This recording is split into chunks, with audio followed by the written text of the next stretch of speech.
My friends, every one of us has faced moments so heavy, so painful, that it seemed as if the light of hope had completely gone out. Dark moments are not reserved for a few. They touch us all. The question is not if we will face them, but how we will respond when they come. And it is in those very moments that God often does his deepest work in our hearts.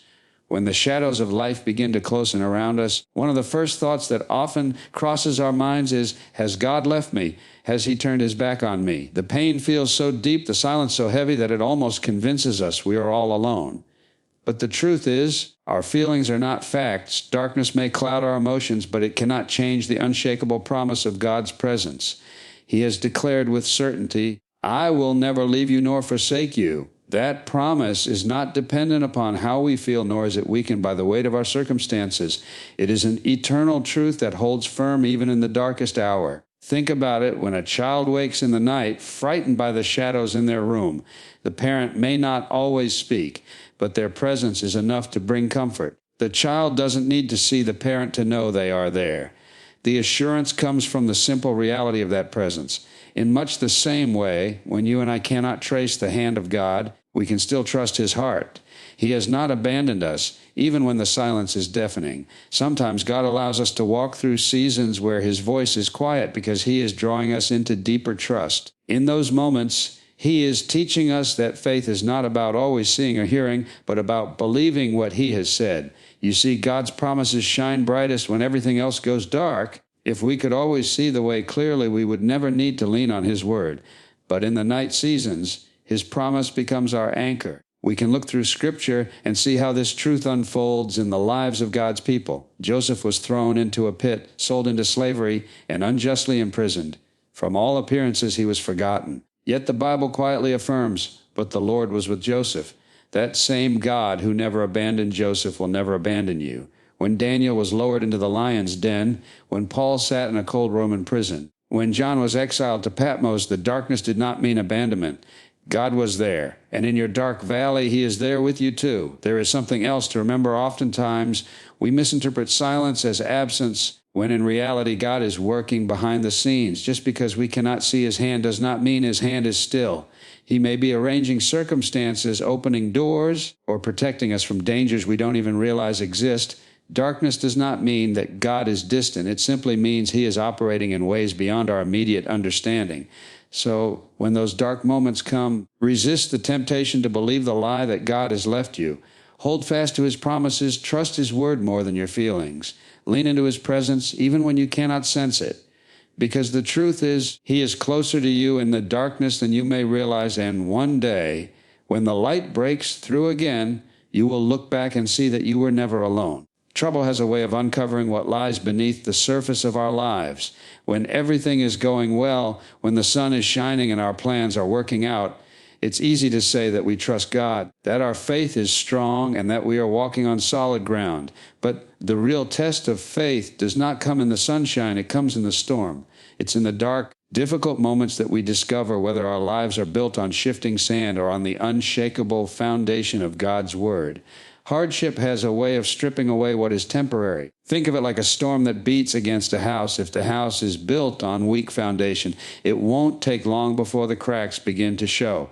The same is true in our spiritual lives. If our hope is rooted in our success, our health, our relationships, or our possessions, when trouble comes, those things will fail us. They were never meant to be the foundation of our lives. But when our trust is rooted in God, when his word and his promises form the bedrock of our lives, then even when the winds howl and the rain pours down, we may tremble, but we will not collapse. You see, adversity reveals what comfort often conceals. It shows us where we have truly placed our security. It's easy to say, God is all I need, until the moment comes when God really is all we have.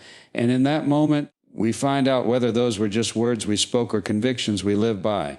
Dark seasons expose the difference between shallow belief and deep faith. This is not something to be afraid of, but something to welcome. Why? Because God uses the shaking to reveal the truth, and once the truth is revealed, he can rebuild us stronger. When we recognize that we've been leaning on the wrong supports, He invites us to anchor ourselves in Him. The dark moment becomes an opportunity to shift from fragile foundations to the firm ground of His promises. Think of Peter walking on the water. As long as his eyes were on Jesus, he stood firmly, even on something as unstable as the waves. But the moment his focus shifted to the storm, he began to sink. That story reminds us that what we fix our lives on determines whether we stand or fall when the storm comes. The same is true for you and me. If our gaze is fixed on circumstances, people, or possessions, we will sink. If it is fixed on Christ, we will endure. So when the storms of life come, and they will, do not only see them as obstacles, see them as opportunities to test your foundation. Let them drive you deeper into God's Word, into prayer, into a closer relationship with Him. Because when your life is built on Him, no storm, no loss, no dark moment can destroy you. The foundation will hold, and you will stand strong, not because of your strength, but because of the one on whom your life is built. Pain is something we would never choose, yet it is often the very tool God uses to shape us into the people He has called us to be. When we face dark moments, it is easy to ask, why me? Why now? Why this? But instead of seeing pain as punishment, we must learn to see it as preparation. God does not delight in our suffering, but He does use it to accomplish purposes we cannot yet see. Just as pressure turns coal into a diamond and fire purifies gold, the trials of life refine our character and draw out the image of Christ within us. Think for a moment about the seasons of life when you grew the most spiritually. Chances are they were not the times when everything was comfortable and easy. Growth seldom happens on the mountaintop. It usually happens in the valley, when difficulties strip away our pride, our self-sufficiency, and our illusions of control. We are left in a place where God can mold us. In the quiet of brokenness, His hands shape our hearts. Through hardship, we learn humility. Through delays, we learn patience. Through loss, we learn compassion. These are lessons that cannot be taught in comfort. They must be forged in the furnace of adversity. The Apostle Paul understood this truth deeply. He wrote that suffering produces endurance, and endurance produces character, and character produces hope. Notice the order: suffering first, then endurance, then character, and finally hope. We often want the hope without the suffering, but hope is not born in ease, it is born in struggle. Every trial becomes a stepping stone toward the kind of faith that can withstand anything. When we resist pain, when we fight against it or try to escape it prematurely, we miss the blessing hidden within it. A sculptor cannot create a masterpiece without first chipping away what does not belong. Likewise, God chips away at the areas of our lives that hinder His purpose. The process is not painless, but the result is something beautiful. He is shaping us into vessels that can carry His presence, His love, and His power in ways we never imagined. Even Jesus, in His humanity, faced suffering as part of the Father's plan. The Garden of Gethsemane was a dark moment, filled with anguish so great that He sweat drops of blood, yet that very suffering prepared the way for salvation. If the Son of God Himself was shaped through suffering, how much more must we be willing to embrace the refining process in our own lives? So, when you encounter pain, do not be quick to despise it. Ask instead, Lord, what are You teaching me through this? How are You shaping me? When we view suffering not as meaningless pain, but as purposeful preparation, our perspective changes. We begin to see that the dark moment is not designed to destroy us, but to develop us. It is through the chiseling, the refining, the pressing that God creates in us the endurance and maturity we need to walk faithfully with Him.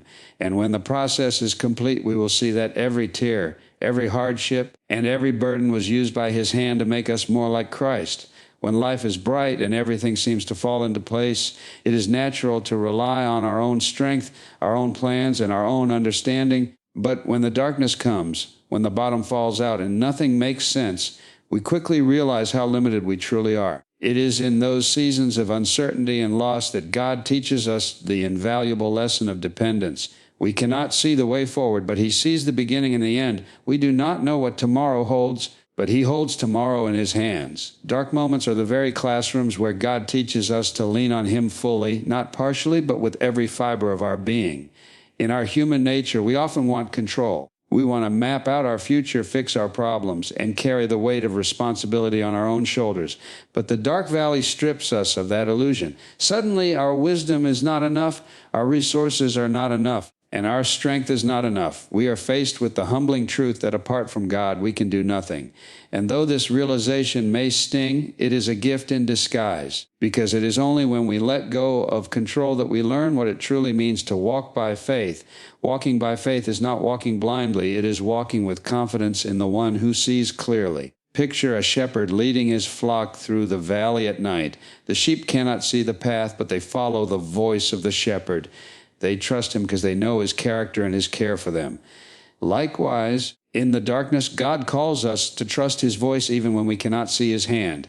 It is a trust that grows deeper the longer we walk with him, because time and again he proves himself faithful. Dependence on God also means surrender. We cannot lean on him while clinging tightly to our own understanding. Proverbs reminds us to trust in the Lord with all your heart and lean not on your own understanding. In all your ways acknowledge him, and he will make your path straight. That verse is more than a comforting thought. It is a roadmap for living. When we choose to acknowledge God in the midst of our uncertainty, he directs us step by step, often giving us just enough light for the next move. We may want the whole plan, but God knows that trust is built in the daily reliance, in the moment-by-moment surrender. What is beautiful is that our darkest valleys often become the very places where intimacy with God deepens. When he is all we have, we discover that he is all we need. His presence becomes more real, his promises more precious, and his strength more sustaining. We learn to pray not just because it is the right thing to do, but because it becomes our lifeline. We cling to his word not out of duty, but out of desperation. And in that desperation, we find joy, peace, and a strength not our own. So if you find yourself in a place where you cannot see the way forward, take heart. God has not called you to figure it all out. He has called you to trust him. Darkness is not meant to crush you, but to press you closer to him. Dependence is not weakness. It is the very strength that carries us through when everything else fails. In the valley, lean on him, and you will discover that his strength is perfect when yours is gone. Some of the deepest wounds we carry in life often feel like they will never serve any purpose. They break us, humble us, and sometimes leave scars that remind us of the pain we endured. Yet, what is so remarkable about God is that he never wastes a single tear. The very moments we thought would destroy us can, by his grace, become the very testimonies that encourage and strengthen others. What once brought us to our knees in despair can later become the story that brings hope to someone else who is walking through the same valley. It is important to understand that God does not cause all our pain, but he does redeem it. He takes what the enemy meant for harm and turns it into good. Think of Joseph again, who was betrayed by his brothers, sold into slavery, and wrongly imprisoned. For years, he suffered injustices he did not deserve. Yet when the moment came for reconciliation, Joseph looked at his brothers and declared, "You meant evil against me, but God meant it for good." That is the heart of redemption. God takes the ashes of our suffering and makes something beautiful out of them, not only for our growth, but also for the benefit of others. When you have walked through heartbreak, loss, or disappointment, and then you encounter someone going through the same thing, you suddenly find that you have a voice of credibility. Your words are not just theories, they carry weight because you have lived them. The comfort you once received from God becomes the comfort you're now able to offer to someone else. This is why the Apostle Paul wrote that God comforts us in all our afflictions so that we may be able to comfort others in theirs. Our testimony becomes a tool in his hands to minister to the brokenhearted. And sometimes our greatest testimony is not that we were delivered from the fire, but that God sustained us in the fire. People are not only encouraged by miraculous escapes, they are strengthened when they see someone endure hardship with unshakable faith. They see that even in tears you did not let go of God's hand. Even in questions you still chose to trust. That testimony often speaks louder than 1,000 words. It is also worth remembering that testimonies are not just for others, they strengthen us too. When we look back and see how God carried us, how he provided in ways we could not imagine, our faith is renewed. We are reminded that if he was faithful then, he will be faithful now. Every past testimony becomes a stepping stone of trust for the future. So never despise your scars. They are not marks of shame. They are evidence of survival, reminders of God's faithfulness, and invitations for others to see his power at work in you. The dark moment that once seemed like the end can become the very chapter that inspires someone else to keep going. That is the power of a testimony. It redeems our pain, restores our hope, and radiates God's glory in ways that words alone could never achieve. One of the greatest deceptions of darkness is the whisper that it will last forever. When we are in the middle of pain, grief, or loss, it can feel as though there is no end in sight, no hope ahead, no light breaking through. Yet the truth is, no matter how heavy the night, morning always comes. Darkness is never the final chapter for the child of God. What seems permanent in the moment is in reality only a passage. It is not the destination. It is part of the journey that leads us toward God's greater plan. Think about the disciples on the day Jesus was crucified. From their perspective, it was the darkest moment imaginable. The one they loved, the one in whom they had placed all their hope, had been nailed to a cross. As his body was laid in the tomb, it seemed like the end. But what they did not understand was that Friday's crucifixion was not the conclusion. It was the setup for Sunday's resurrection.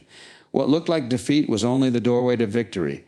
That is how God works. He turns endings into beginnings, sorrow into joy, and loss into life. This truth applies to us as well. The valleys we walk through are not meant to trap us. They are meant to take us somewhere. Psalm 23 does not say, I stop in the valley of the shadow of death, but I walk through the valley. That word through is a reminder that the valley is temporary. You are not meant to stay there. It may last longer than you hoped. It may be more difficult than you imagined, but it will not last forever. God has already appointed the other side of the valley, and He is leading you toward it. Another thing to remember is that while we wait for the morning, God is already at work in the night. Seeds grow in the soil long before we see any green sprout above the ground. In the same way, God is often working beneath the surface of our dark moments, arranging circumstances, opening doors, and preparing us for what comes next. We may not see it yet, but that does not mean nothing is happening. Faith teaches us to trust that God is moving, even when the evidence is not yet visible. When the dawn finally comes, the light is often brighter because of the darkness we endured. Joy is sweeter when we have known sorrow. Peace is more precious when we have faced chaos. Hope is stronger when it has been tested by despair. And when the light of God's deliverance breaks into our lives, we can look back and see that the night was not wasted. It was preparing us for the glory of the morning. So if you are in a dark season right now, hold on to this truth. It will not last forever. Just as surely as night gives way to dawn, your pain will give way to healing, your sorrow to joy, your trial to testimony. The cross was followed by the resurrection, and your valley will be followed by victory. Darkness is never the end of the story with God. The author of your life is still writing, and He always writes the final word in light.